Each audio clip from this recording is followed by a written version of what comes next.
because obviously the fans are very different from the U.S. What was it like the culture over there and dealing with the fans in Japan? What was that like? What was that like for you? Yeah, fans were awesome.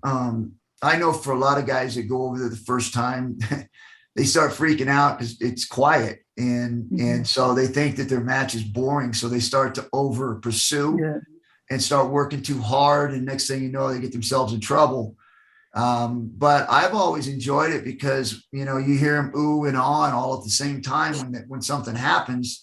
So they're not just screaming and yelling for no reason like you hear in the U.S., which is great. I mean, I love when people are making noise. I mean, our fans are very important to me, but it's a different style over there with the fans. And Mm-hmm. if you don't know it, you can literally put yourself in a bad situation thinking that you need to push the fight or you need to do something extra because they are not saying anything. And I think you just have to understand what that culture is over there, that they're not just going to scream and yell for nothing, but when you do something that's exciting, they're all going to say something.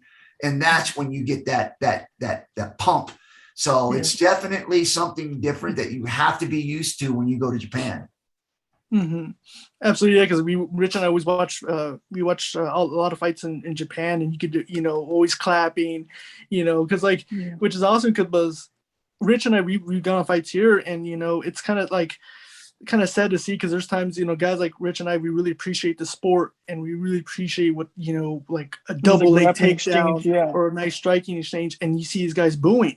And it's like, didn't you see that double leg, or didn't you see that single leg, or didn't you see that submission attempt? And it's Like how like, hard it was to do that, yeah. yeah, and they just don't like that, and it's They just want like, you to stand up and bang. yeah, Exactly. I think I appreciate it because I love the idea that you have fans that hate you. You have Mhm. fans that are going to boo you.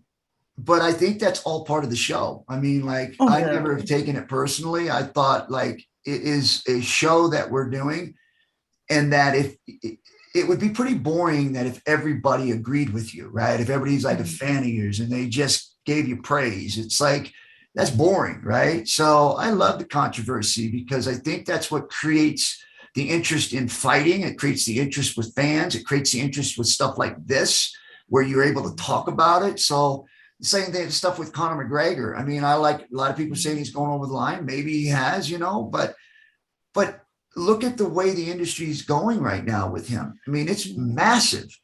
So he's doing something. I mean, like if he was all that awful, he's not killing anybody.